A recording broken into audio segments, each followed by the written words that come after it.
Good evening, live from Florham Park, New Jersey, the home of the New York Football Jets. My name's John Bodner. I'm a certified financial planner, and I'm here this evening with a fellow certified financial planner, relatively newly minted CFP, Justin Esposito. And I'm also here with Sam Webster, the CEO of Secondhand Legends. Sam is a software engineer, a web developer, and IT consultant. And today we're here to talk about how to protect yourself online. This can be a deep and complicated topic, and security is really a spectrum, right? So we're going to focus on some basic, easy, straightforward steps you can take to minimize your risk online. But before we dive down deep, I'm going to ask Justin to handle a few housekeeping items here. Yes, housekeeping, always the most important. So a few housekeeping. One, we are all going to be in watch mode. So you'll be just in watch mode for the presentation.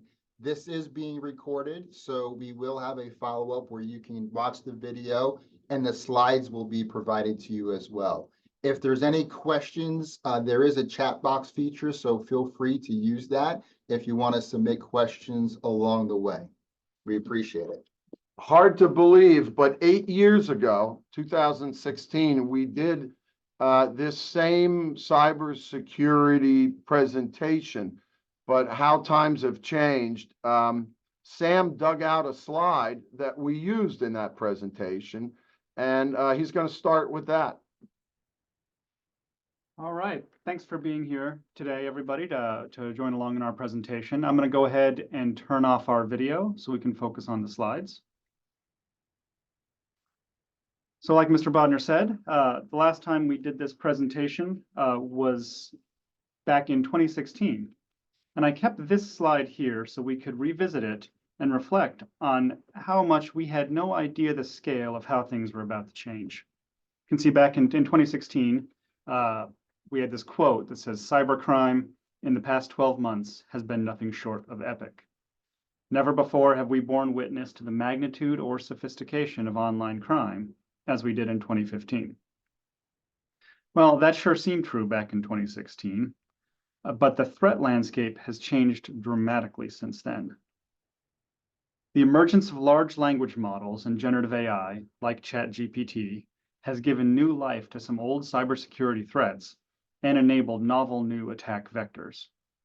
Profit motives related to cryptocurrency mining have also resulted in huge spikes in malware and cybercrime. For example, crypto mining, which is a form of malware, and malware stands for malicious software, where a hacker installs software on your computer to use its own resources to mine cryptocurrency, like Bitcoin or Ethereum, doubled from 2021 to 2022. According to the FBI, the amount of money lost to cybercrime from 2021 to 2022 increased by 49%. And Palo Alto Networks found that exploitation of software vulnerabilities in that same time period increased by 55%. The expected financial cost of cybercrime in the US in 2024 is expected to be $9.5 trillion. With these new threats, it's never been more important to revisit your security and make sure that you're taking the correct precautions. So in this presentation, we're going to go through my top 7 ways to protect your online identity in 2024. So number 1 is don't open email attachments unless you're specifically expecting them. So I always give this piece of advice because it's always important. The classics are classics for a reason, and nothing has changed about this in 2024. Email attachments are still one of the most common ways that a nefarious actor can deliver a virus or malware onto your computer. Particularly, we're concerned about file types that can execute code, and simply opening any of these file types can expose your computer. And there are more than this, but these are some of the most common ones you'll see. Hi, folks. This is Justin. I'm just going to interject here for a second. Classics are classics. And the rule, and it has been and always will be at Bodner Financial, is we simply never open an attachment that we're not expecting to receive, even if it's from someone we know. remember, it's not hard these days to make an email look like it comes from someone else. So even if you recognize a name and you're not expecting it, the file might seem out of place. Don't open it. That's the same rule here. Sometimes some of you might have experienced that, you might have been upset that we got an email and we didn't respond right away. And that's because we're practicing cybersecurity. We want to verify that these emails we are expecting before we open up any documents or attachments. So go ahead, Sam. Yeah, thanks, Justin. And that's a good point, because if you guys remember, we were just talking about large language models and the growing role software like ChatGPT has in scams. We'll be coming back to that often. But it's worth noting that in the past, scammers actually had to write emails to try and convince you to do something. Now they can just have ChatGPT do it for them. And this allows them to write more and more sophisticated emails without the spelling and grammar mistakes we often expect from scammers. And so between that and the ability to make an email look like it comes from someone else, that can be a pretty dangerous threat. So like Justin said, don't open attachments unless you're expecting them is a great rule. Yep. So tip number 2 is to never give out passwords or account info by email. And a subset of this is to never enter them into a page you've accessed via an email. And we'll talk about that here in a minute.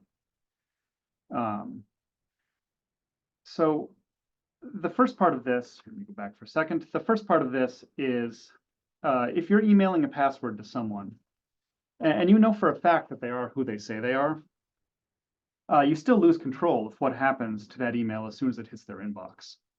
So what if they forward it to someone else or their email gets hacked? You would never know. And it's better to share credentials through a secure method like a password manager or a one-time secret sharing service. There's one that's actually onetimesecret.com that you can use that gives a self-destructing link to view a password one time. Wow. That's always more secure. But the second situation where this is relevant is when you get an email that asks you to click a link and then enter some sort of secure credentials. This is a huge red flag. Hackers can make fake websites that look like the real thing. And if they can guide you there to enter your credentials, you just gave them away. So if you see an email like this one, don't click that link to access your account. So one current example of this in the wild is that X, formerly twitter.com, recently made a change where any mention of twitter.com on their site was immediately converted to x.com. But the underlying link remains the same. So you would see one thing and it would take you somewhere else. And so one enterprising user, to demonstrate this, purchased the domain name that you see here, netflitwitter.com, to inform people of how this could be misused. So if netflitwitter.com was entered, entered into X or in a tweet, it would show up as netflix.com, but it would still go to this website, which shows you how easily it is to trick somebody into going to a site that they don't intend to go to. Much more sophistication, I think, is with this. That's Yeah, great. definitely. So X seems to have changed this back, so this is no longer an active bug, which is great, but it is a good reminder that this is a common scam, and there are lots of other possible ways that this can be abused. So the solution here is to never enter your credentials in a page you navigated to from an email, and to always check the URL of the page you're on to make sure you're on the site you intend. If you receive a message from your bank, for example, asking you to validate something, the safest thing you can do is go to your bank's website, go there directly and log into your account. And if the message is important, you can bet you'll see it there. Very good. Tip 3 is to avoid common email scams and to listen to your gut. So online, you need to be consistently skeptical. And that's never been more true than right now. It wasn't long ago that we used this section of the webinar to mention classic email scams, like the ones you see here, like the foreign lottery, or warnings that a relative was in prison and you needed to wire them money. So here's our slide from 2016. These still happen, of course, and you should still be aware of them, but these can seem quaint in the threat landscape of 2024. The big thing that's changed here is, once again, generative AI. In the scams of the past, the bottleneck for these scammers was that someone actually had to write the scams. That's part of the reason that some of these from 2016 seem so obviously fake. For example, it would seem kind of preposterous that you would win a foreign lottery if you never actually entered a foreign lottery. That would make sense, right? I would think.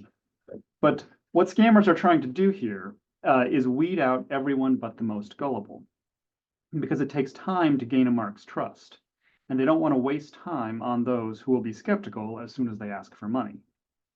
And that's important, because the scammers not only had to write the initial emails, but they needed to maintain correspondence with their mark and nurture the relationship to turn the mark into a trusted acquaintance and then into a victim. But with generative AI, like ChatGPT, they no longer have to write those messages. Generative AI has made it so much easier to have organic sounding conversations with victims and to do it at scale. So now there are so many more forms these scams can take, and they can target more people because the scams are harder to deduce. Here I have some examples of email scams in 2024 that are written by AI. You can see how, one, these look like they come from reputable companies, though as we've covered, that can be faked. But they also ask the kind of things that these companies might be interested in asking. And they also don't have the misspellings and grammar mistakes that are telltale signs of scams that we've come to expect. AI-generated scams will be far more compelling. Furthermore, the reasons that generative AI is not good for so many purposes, things like how it makes up information and is incredibly confident even when spouting falsehoods. When it comes to scams, these are features, not bugs. This makes it better at manipulating its victims. Anytime you're interacting with someone and you're not positive who they are, or that the situation is as they describe it, it's best to take a step back. If your gut tells you something is off, it very likely is. Best practice is to not send money under these kinds of circumstances. Try to verify what's going on by calling the person directly, or simply disengage if that's an option. Calling directly, that's something many of you out there have probably noticed working here, that I usually call you with emails. I do respond, but a lot of the times I end up phone call or even John, just because it's best practice. Yep, and then you know for a fact that you're talking to the right person, and the situation is. And also that we're Yeah. not losing something in translation, emails or text or things like that, you could lose stuff in translation. So voice to voice is confirmation. And this is John, from a regulatory standpoint, it is enforced that like trade requests, buy this, sell this, or wiring instructions, or even I need $5,000 from my account, all directions like that, they have to be verified verbally anyway. There's this great new technology, it's called the telephone, and we're actually trying to use it a lot here in the office. And the regulators really force us to do that. Did you ride your dinosaur into the Yes, office? I rode my dinosaur to this meeting today, yeah. Now- Telephone. It's interesting you guys say that, because voice to voice is a great thing, but Even it is ChatGPT important to keep in mind that these scams can be even more nefarious. So generative AI has done more than make it easy to generate text. It can generate audio and video as well. And this is the scary new world of deep fakes, where even on a video call, things might not be what they seem. So we have this story, for example, where recently a finance worker in Hong Kong wired $25 million to scammers after participating in a Zoom conference with a number of other employees at his firm, including someone who he thought was his CFO. But everyone on that call was actually the scammers using AI to fake those people's voices and appearance. Wow. So the best advice I can give you here is basically the same as in the last section. If you're on the phone or a video call with someone and something seems off and they're asking for things they shouldn't be asking for, and it just doesn't seem right, if they're asking you for a large amount of money or personal information that you don't think they should have, trust your gut. You can always hang up and call them back directly. And at least then, you know, you're talking to the right person. Yeah, true. So tip number 4 is to not reuse passwords and to use a password manager. So you need to be using a password manager, first off. A password manager, for those who don't know, and here are some that I've just thrown up on the slide here, is a piece of software that generates secure passwords for you and stores them in a vault controlled by the password manager service. This vault is protected by your master password, which is then the only one you need to remember. The password manager, through a browser extension or an app, will then autofill passwords on the relevant websites. This makes it so much easier to have unique passwords for each service, so that if one service is compromised, everything isn't compromised. And this is an important point because we often worry about our bank or our email being hacked, but that's often not the biggest threat vector. More commonly, it's an old or less used service that might be hacked. Several years ago, there were major hacks at Target and Home Depot. And that may not seem relevant, especially if you didn't have stored credit cards there or didn't use those services anymore. But what hackers often do is once they get access to a valid email password combination, they'll run that through every possible service they can think of. So if you use the same password for an old service as you do for your bank, then your bank account is now exposed too. That's why it's so important to have strong passwords and to not reuse them. Today, more so than ever too, Yeah. with the amount of different passwords you have. Yep. It will get hard to keep track of all Oh, the yeah. various ones. And that is, of course, why most people use one The same one. password and reuse it over and over again. And that's exactly how you get exposed to these kind of data breaches. Now, there was a time that we used to say that using a password manager was as secure as you could get, since no password manager's vault had ever been cracked. That changed with a hack to LastPass in late 2022. But it remains true that using a password manager is still far better than the alternative. And we'll come back to that LastPass hack a little bit later and talk more about that. But for now, make sure that you use a password manager and that you have a strong master password and you rotate it every year or so. Doing so not only secures it in case of an earlier breach, but it also forces the new password to use new security protocols from the service you've chosen in case they've changed. You know, the password managers, this is John again, are so important, especially in our office here, because not only do we have 1,000,001 different passwords to 1,000,001 different websites that we visit on a regular basis, but the trend today, right, is every 60, 90, 100 days, you have to change your password. And, you know, if you're using some kind of a pencil and pen on a piece of paper trying to track your passwords, that can be a real pain. Where this password manager will not only usually create a new password for you, it then saves it, right? It saves it in that password vault. So you just have to remember the one master password. And I think this is going to almost become like everyone's going to have one soon. I mean, Everyone certainly should. if you don't, you're gonna have to get one because it's gonna drive us all crazy. Changing passwords every 30, 60 days. Yeah. And I do want to do a little more explanation on why it's important to change that master password too. So the way these services work is they will run your master password through an encryption algorithm a large number of times. And each time they do that, that's called an iteration. And the more iterations, the higher the difficulty of cracking the password. So you can see here a chart that shows the cost and time it takes to crack a password, an average password, on a single GPU, based on the number of encryption iterations. Now, hackers are going to be using more than a single GPU. This will go a lot faster than this, but this kind of gets the point across.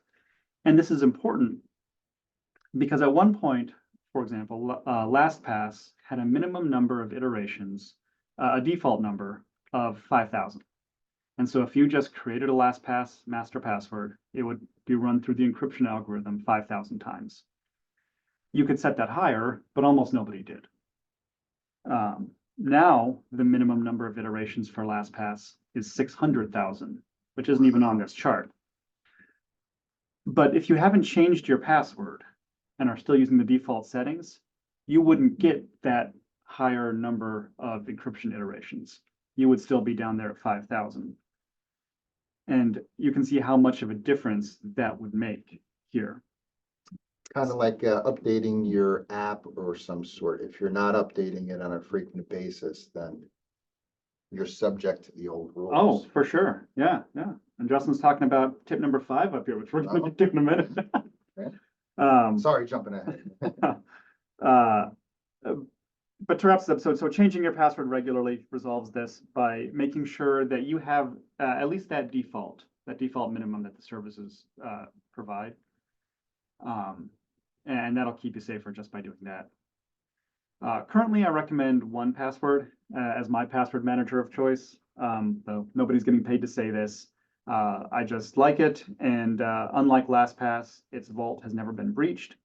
And it also uses one additional security check, which is called a secret key. It's a file that 1Password saves to your computer. Slide, let them see. Yeah. Yeah, so 1Password is the one with the key logo right there. That security key on your machine is an extra layer of encryption that can save you even if your master password gets breached. So I like that one, but as long as you're using a password manager, you're going to be way better than most of the population out there. So this is important. Get a password manager. Now, on to Justin's point, you do have to keep your software up to date. This is low-hanging fruit and super easy to do, but it is very important. Software is consistently getting patched and updated to protect against vulnerabilities as they're discovered. And attacks through vulnerabilities in out-of-date software are one of the most common vectors for computers to be compromised. Updating your software is a super easy thing that makes it much harder for you to fall victim to crimes of opportunity. So this applies to all the software on your computer, your browser, your firewall, your version of Microsoft Word, but also, and people tend to overlook this, to the apps on your phone.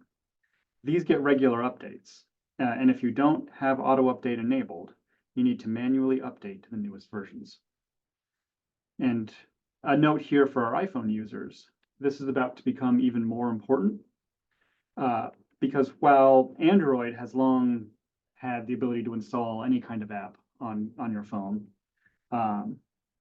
Apple has been a so-called walled garden, where you could be pretty sure that unless your phone was unlocked to support outside software, which is called a process called jailbreaking, which is something you would have to voluntarily do, any app you put on it, was vetted by Apple and mostly secure. But as of iOS 17.4, it's going to be possible to do what's called sideloading apps, or installing apps outside of the App Store. And this opens the door for dangerous code to make it onto your phone, even if the app you're installing looks legitimate. So unless you really know what you're doing, you should get your apps from one of the vetted marketplaces. And in any case, make sure they're up to date so you're not exposed to known vulnerabilities. And just to drive this point home, that hack of LastPass we've been discussing, that was made possible by an orchestrated attack against a high-level engineer at LastPass, where the hackers gained access to his home network and installed a key logging program on his home computer, where when he typed in his LastPass master password, they could retrieve that from the keylogger. And the way they were able to get that keylogger onto his computer was through a vulnerability in a media server he was using for his home media network called Plex that hadn't been updated. If that piece of software had been updated, that attack may well have been thwarted, and that may have saved billions of dollars. Wow. Tip number 6, turn on two-factor authentication. So regardless of your password hygiene and how safe you are, passwords can still be compromised. Even the most security conscious of us may have old passwords that are reused multiple places and could be exposed by hacks on services we don't even use anymore. But there's another thing you can do to keep yourself safe. Two-factor authentication involves getting a code sent to your phone when you're attempting to log into a service. This combines something you know, your password, with something you possess, your phone, to protect you. Even if a bad actor gets your password, they can't get in without the code. For the highest level of safety, I recommend using an authenticator app like Authy or Google Authenticator or Microsoft Authenticator here, rather than receiving the codes by text, as this is more secure, but anything is better than nothing. And I know people hate, multiple steps to protect themselves, right? So, Yeah, 2 steps sounds a lot harder than one, but hey, 2 steps is better protection than one. yeah, and it's important and it's better than the alternative. And a lot of, we'll talk a little bit more about this in a minute, but when we talk about security being a spectrum, kind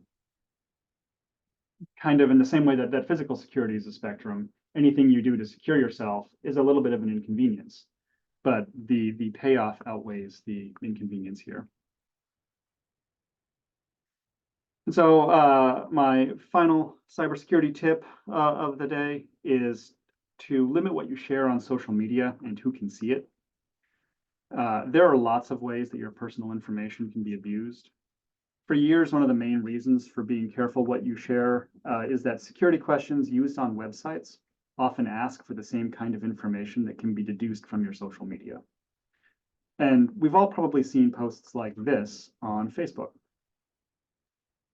Information like the name of your childhood pets, mother's maiden name, favorite sport, where you met your spouse. These can all potentially be found in your post history or given away directly if you participate in these kinds of social media quizzes and games. All of this information can be incredibly useful to scammers. This alone is a good reason to restrict your profiles and be careful who can see what you share. But there's another important reason to reduce the access that strangers have to your social media profiles. And that comes back to those deep fakes again. It's become easier and easier to generate fake images, audio, and video of another person using their existing images and videos. The more random people that have access to your photos and videos, the easier it will be for someone to generate fake media featuring your image and voice for fraudulent or criminal purposes. It's amazing. Technology used for the bad. Yeah. Yep. So like John said in the beginning, it's important to note that online safety is a spectrum and there's no such thing as perfect security. The topic of cybersecurity and how to protect yourself online can be as in-depth and involved as you have the time and energy for. And like we were just talking about, security can also involve trade-offs that can range from mildly inconvenient to severely limiting. If you really, really dive deep, you'll find yourself in the world of VPNs and Tor browsers and all sorts of software and tricks to make it difficult to track you online. And that can all be fine for the incredibly security conscious among us, but it can be difficult to keep that up. And it may not be worth it if you're simply interested in limiting your exposure and making yourself safer without compromising your ability to use certain technology. An apt comparison might be, of course, we'd all recommend locking your doors at night and maybe even turning on a home security system. But few of us would be willing to move out to rural Wyoming and live off the grid in an underground bunker surrounded by barbed wire. And that may technically be more secure, but it's not very practical. That's why I like to start with these tips as a sort of cybersecurity 101. They won't eliminate every threat, but they will massively reduce your risk of getting scammed or hacked because you won't any longer be an easy target of opportunity. And I do like to always throw in one bonus tip, which even though it's a bit out of the scope of a cybersecurity presentation, and it's to remember that offline security plays a huge part as well. These tips don't replace important offline actions like monitoring your credit card bills every month for suspicious activity. You may want to consider freezing your credit if something looks suspicious, or you just want to be extra careful and you're not planning on taking out loans or opening new credit cards. I know that Bodner Financial sells a service called LifeLock that can help you get alerts if something's opened in your name, and that could be something worth looking into as well. You want to make sure you're disposing of protecting and disposing of physical copies of your important papers as necessary. You want to dispose of those securely. In the Bodner Financial Shred Bin is a great option there. Right, many of you have taken advantage of that. Remember, we have a truck that comes on site here once a month, right? Usually the first or second of the month. Picks up all of our internal shredding, and you are all welcome to bring your shredding. And I mean, you can bring it in boxes and boxes and boxes. It's not uncommon for someone who's downsizing or moving and they bring in 7 or 8 boxes of papers for us to shred, and we're happy to do that for you. Excellent. Shred guy is too. And then the last one on here is to make sure you have a passcode on your smartphone and that you keep your device secured. Your phone is often already logged into a lot of sensitive apps. And so all the security in the world means nothing if somebody gets access to your unlocked smartphone. Now, unfortunately, we don't have a live Q&A as part of this presentation, but if you have any questions, don't hesitate at all to reach out to me directly. My email, you can see it on here, sam@secondhandlegends.com, and I'd be happy to advise you. Or you can reach out to John and Justin here at Bodner Financial. If you're ever not sure of something, it's always better to ask and to be safe. Well, how about a great big thank you to Sam Webster Yes. for spending time with us tonight and sharing his expertise on protecting ourselves in the cyber world. Justin and I, during the course of this presentation, have been monitoring the chat box. We see several of you have asked if you can get copies of these slides, and the answer is yes, you absolutely can. And Justin, IT over here, will be following up with an email providing those slides to you. So that's it for tonight. Sam, Justin, thanks. And I can't wait to see all of you again the next time on the Bodner Financial YouTube channel. Have a great night. Have a good evening.